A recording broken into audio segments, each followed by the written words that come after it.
kamar berukuran 3x3 meter inilah Muhammad Azhara Syahrudin, siswa MAN 2 Kediri, berhasil menciptakan drone berbasis komunikasi dengan Bluetooth. Uniknya, drone rakitan Azhara ini memanfaatkan bahan daur ulang barang bekas serta barang elektronik bekas. Drone ciptaan siswa kelas 11 ini dirancang khusus untuk daerah blank spot seperti daerah bencana yang kehilangan jaringan telepon maupun internet. Drone ini difungsikan sebagai server untuk komunikasi. Dengan menggunakan aplikasi buatannya, handphone satu dengan lainnya bisa terhubung. Namun saat ini hanya bisa digunakan komunikasi untuk 2 handphone saja, yang sebelumnya telah diinstal aplikasi karyanya. Ide membuat drone dari bahan daur ulang tersebut setelah ia jenuh selama libur sekolah di saat pandemi COVID-19. Perencanaannya pun telah dilakukan 1 tahun sebelumnya. Kemampuan membuat drone didapat secara otodidak dari internet dan kesukaannya dengan barang elektronik sejak di bangku SMP. Bahan yang dipakai sebagai piranti drone chip dari remote control TV bekas diubah menjadi chip bergerak drone dan limbah plastik digunakan sebagai frame atau bodi drone dengan cara dibakar kemudian dicetak. Saat ini drone ciptaan Azhara masih digunakan untuk komunikasi hanya voice.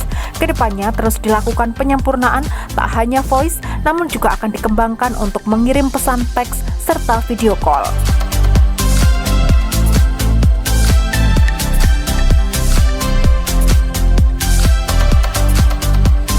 Untuk pembuatannya sendiri, yang pertama adalah dari limbah plastik. Limbah plastik itu dibakar kemudian dicetak kemudian dicat, kemudian dibentuk sesuai desain yang sudah ditentukan. Kemudian untuk alat dan bahannya, untuk pinsetnya sendiri, untuk chipnya sendiri, kita menggunakan pengolahan limbah elektronik. Pengolahan limbah elektronik ini kita dapat fungsikan kembali untuk menjadi alat-alat yang lebih berguna. Contohnya pada drone ini, yakni kita dapat mengkomunikasikan drone-nya dengan HP satu dengan HP yang lain untuk komunikasi pada saat bencana alam. Artinya memanfaatkan ini untuk misalkan tidak ada jaringan internet itu ya?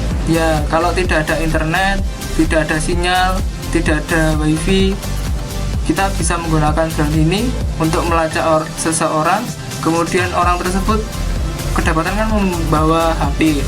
Kemudian kita bisa lacak lokasinya, serta kita dapat telepon orang yang terkena bencana tersebut. Itu pakai aplikasi bawaan HP atau aplikasi baru? Kita buat aplikasinya sendiri. Aplikasinya namanya Chatplan.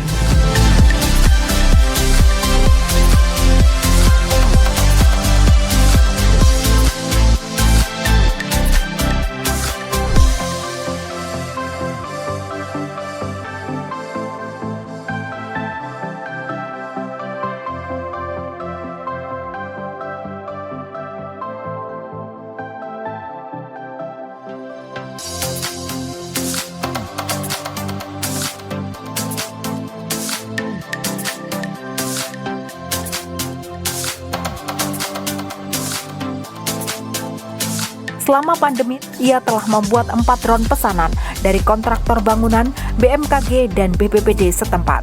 Kemampuan komunikasi drone ini mencapai 1 km yang dijual antara Rp500.000 hingga Rp1,5 juta tergantung besar kecilnya drone. Dari Kediri, Tim Liputan Bayu TV melaporkan.